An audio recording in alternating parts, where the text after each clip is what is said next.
Hi, this is Paul Shuren with Impact Data Source, and today I'm going to show you how communities can make wise decisions about economic development incentives.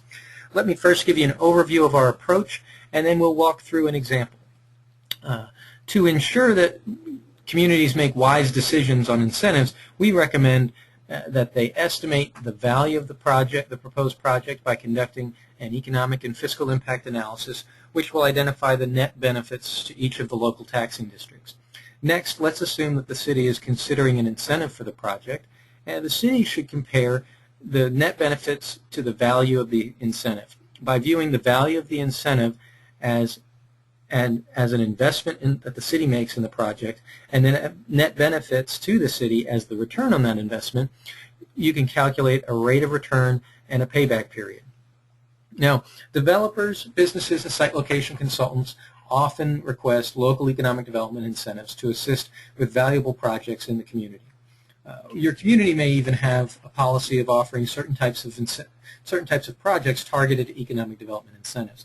These incentives can range from property tax abatement to local sales tax rebates to paid-for infrastructure improvements, or even job credits.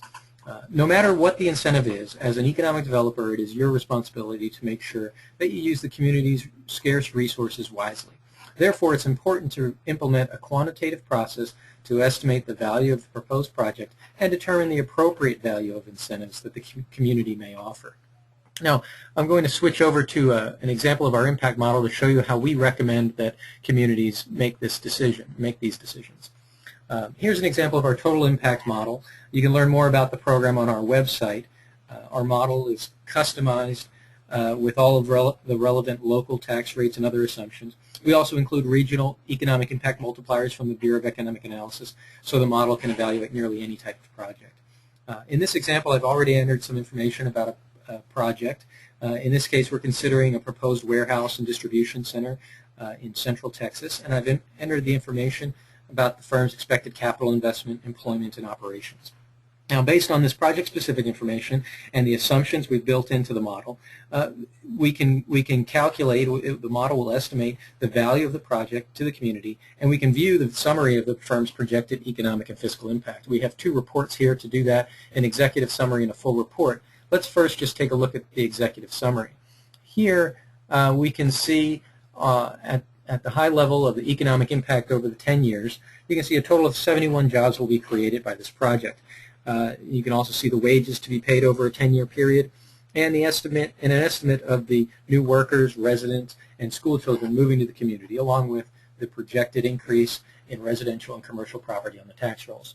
Now, these economic impacts will translate into fiscal impacts for the city, county, school district, and any other local taxing district. So the next page is going to be a high-level summary of the fiscal impacts over the first 10 years. You can see the city will receive additional benefits of about $1.2 million and incur costs of about $644,000. Based on these projections, the city can expect a net benefit of approximately $576,000. In total, the project will generate about $1.16 million in net benefits for all local taxing districts, and then the graph below here just shows how that breaks down across the 4 taxing districts. Now, the next page and the remainder of this summary goes into detail on the specific benefits and costs estimated for each taxing district. You can see that the city will receive some sales taxes, property taxes, and various other revenues from the project while incurring some costs. You can also see how these impacts accrue over time in the graph below. Now that the model has estimated the value of this project, we can go one step further and see what the appropriate incentive amount that the city may consider. Now, again, we'll consider the incentive as an investment that the city makes in the firm. The return on this investment are these net benefits that we are calculating here for the city. Remember, the net benefits are the new tax revenue for the city generated by the firm's economic activity, less any additional costs imposed on the city. So if we go to another tab in our model, we can zero in on these incentives. Here we can see this green line represents the cumulative net benefits, in this case from the city's perspective. So the cumulative line shows by year 10 it's going to be that $576,000 of net benefits. Now, based on these net benefits, we'll determine an average annual rate of return and payback period for a given level of incentives. Let's consider an example where the firm has requested some assistance on infrastructure upgrades at the proposed site, and these infrastructure improvements would cost $250,000. If we enter that into the model, you can see the $250,000 being paid out up front, and the black reference line indicates the payback period will be between 4 and 5 years. In the Results tab, you can see the rate of return is about 23%, and the payback period is 4.5 years. Now, let's say that you knew that the business was signing a 4-year lease, and you decide that the incentive offer should be paid back before the lease expires. So we can determine the incentive amount associated with a payback period of any length. For this example, let's consider a payback period of 3 years. We'll just adjust the incentive criteria here to payback period, enter in 3 years, and you can see that an incentive of $158,000 would result in a 36% rate of return and would be that amount paid back in exactly 3 years. Now, the city, looking at this another way, you could say that the city would require a minimum rate of return on projects. So what incentive could be offered if the city required, say, a 20% rate of return?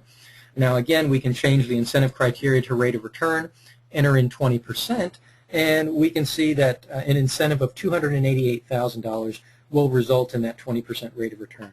And a payback period in this case is just over 5 years.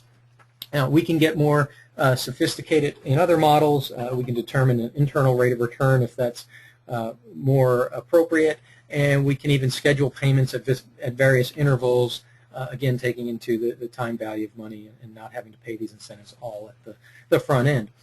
You can also, in our models, we can also take a look at tax abatement, how that's going to affect those net benefits, things like local sales tax rebates as well. So just generally, this analysis is a powerful tool to demonstrate to the community stakeholders that an incentive proposal is reasonable. In addition, any type of project can be evaluated on this basis by determining the net benefits to the community and comparing these additional revenues to the community's investment in that project. So this method is more flexible than other rules of thumb, such as a fixed incentive amount per job or some dollar value relative to capital investment. By comparing the incentives to net benefits, you recognize the fact that each project is unique, and a cookie-cutter approach may result in either overextending the community or the incentive may not even be competitive. So to learn more about Impact Data Source, our models, our services, we produce individual reports as well, please go to our website and check out impactdatasource.com. Thank you.